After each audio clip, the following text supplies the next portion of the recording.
Hello everyone! In this short video, we are going to look into the findings of the Africa Regional Integration Index 2019 report. So, let's get started.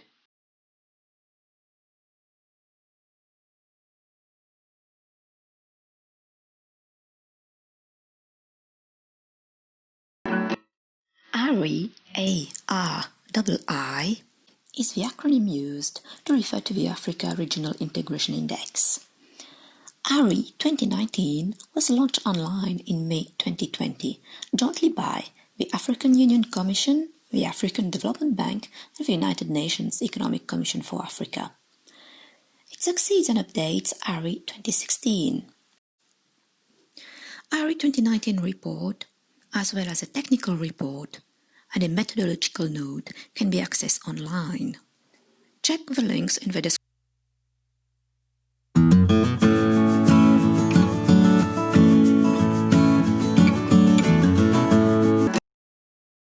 ARII measures how well an African country is integrated with its region.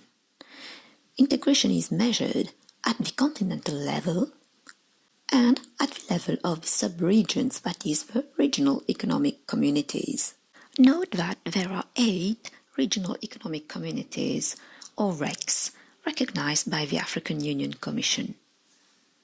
Besides measuring integration at the African and RECs level, ARII also measures integration at the dimensional level.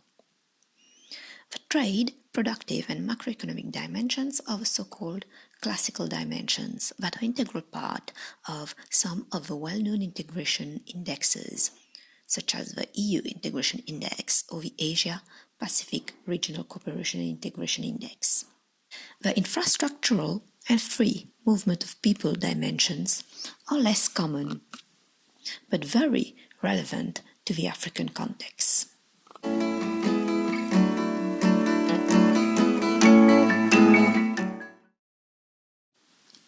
Regional integration is a complex, multifaceted concept.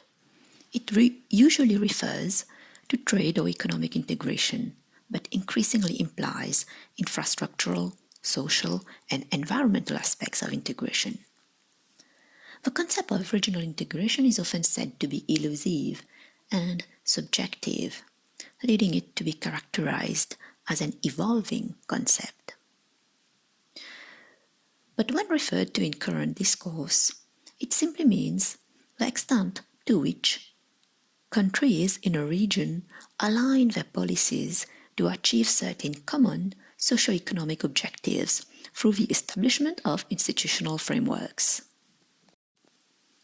For instance, countries targeting higher economic growth might consider increasing trade of goods and services with neighboring countries.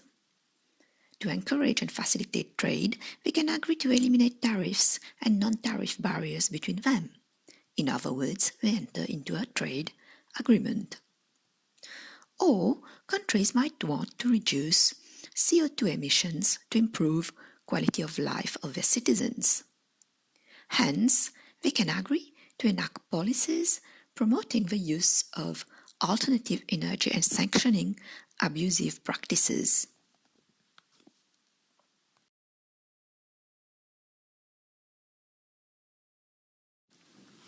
Let us look at the results for the continent, that is, how each country ranks vis-à-vis the other 53 countries. Countries are categorized as low, average, and high performers. The scale goes from 0 to 1, where 0 is no integration and 1 is perfect integration. The average score is 0.327. Quite low when compared to the potential case of full integration. If we examine the graph, we notice that the majority of countries are low performers, with scores below this average. The most integrated country in Africa is South Africa, with a score of 0.625, followed by Kenya, with a much lower score of 0.444. Then we have Rwanda, Morocco, and Mauritius. The least integrated country is South Sudan. scoring 0.147 behind Eritrea, Burundi and Sierra Leone. This graph paints the state of regional integration in Africa. Most countries are not well integrated, as shown by the light shades of purple, with the exception of South Africa. Let's now look at this spider diagram and observe how Africa performs on the 5 dimensions of regional integration. The continent's best performance is on the free movement of people dimension, scoring 0.441. During the past decade, the African Union has been encouraging countries to liberalize the movement of persons across the continent. Consequently, many countries relaxed their visa requirements and signed the Protocol on the Free Movement of Persons. The least integrated dimension is the productive dimension, followed by the infrastructural dimension. Poor productive, distributive, and marketing capacities have plagued production on the continent for long, hampering the formation of regional commodity chains. For production to take place, the infrastructural deficit definitely needs to be addressed. Without adequate infrastructure, raw materials do not get to the factories, production does not take place, goods do not reach consumers, and trade and financial activities do not flourish, either within borders or across them. ARII is a multidimensional index with 5 dimensions, and each dimension has several indicators, for a total of 16 indicators. Indicators range from 2 for the infrastructural dimension to 5 for the trade integration dimension. These indicators help to better and fully capture integration in each dimension. If one were to measure trade integration with a single indicator, let's say import tariffs, the result will be quite misleading, as some countries might still trade considerably despite high tariffs. Thus, having more than one indicator ensures that the index is not biased. For the sake of time, I will not go into the details of each of the indicators and their measurements in this short video.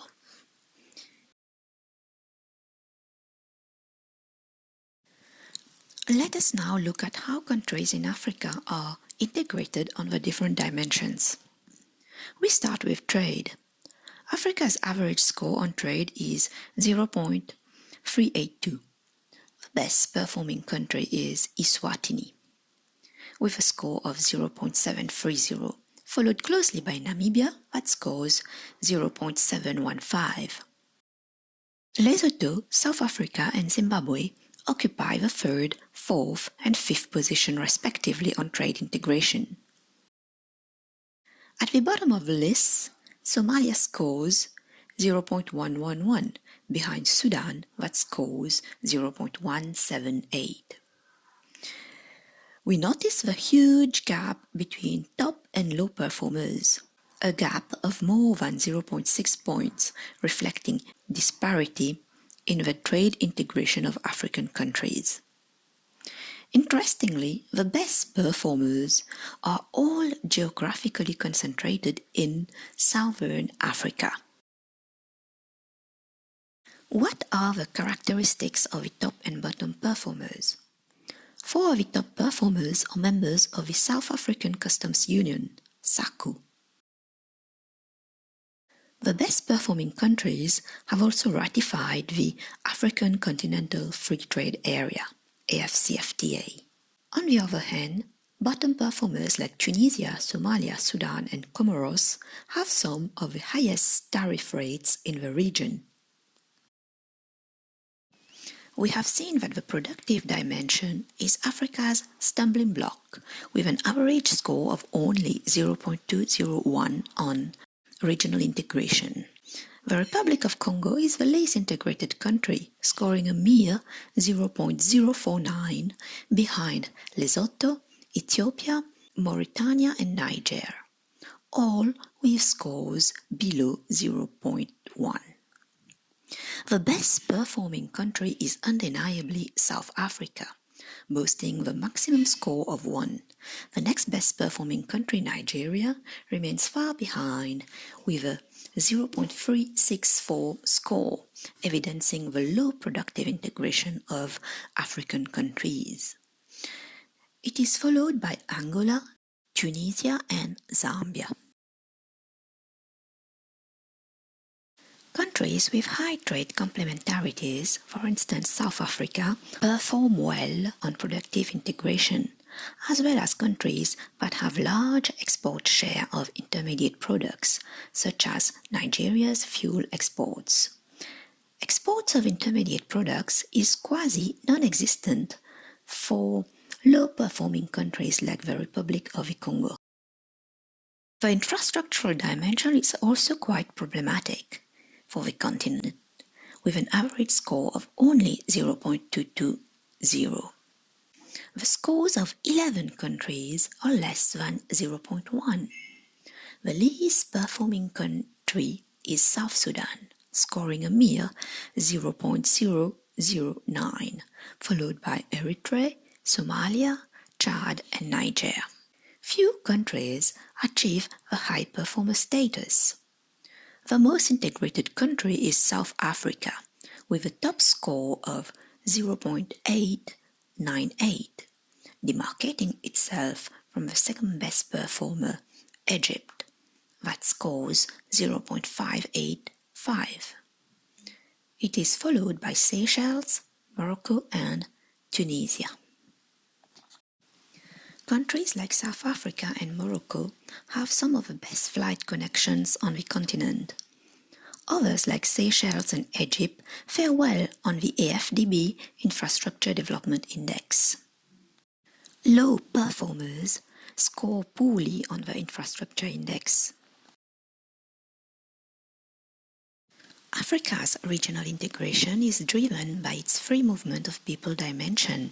It records the highest average score, 0.441, when compared to other dimensions. Nevertheless, it is a very heterogeneous dimension where scores range from 0.006 to 1. Comoros, Djibouti, and Somalia enjoys the maximum score of 1, ahead of Mauritania and Mozambique. Libya is at the bottom of the ladder behind Eritrea, Ethiopia, Burundi, and Algeria. The top-performing countries have adhered to the free movement of persons, right of residence, and right of establishment protocol launched in Kigali 2018. They also grant visas on arrival. Bottom performers tend to have rigid visa policies and mostly did not join the protocol.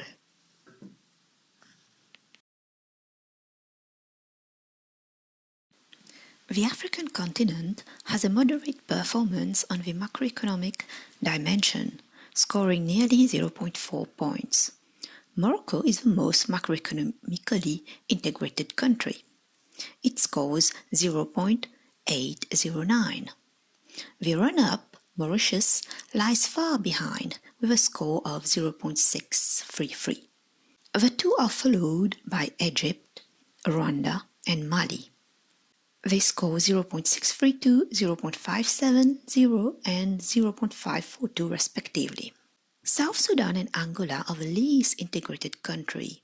Their scores are close to 0. They are preceded by Zambia, Malawi, and Eritrea. Top performers like Egypt, Mauritius, Morocco have operational bilateral investment treaties. Some have easily convertible currencies like the Rwandan franc and the Moroccan dirham. The worst performers are plagued by high inflation, for instance, South Sudan.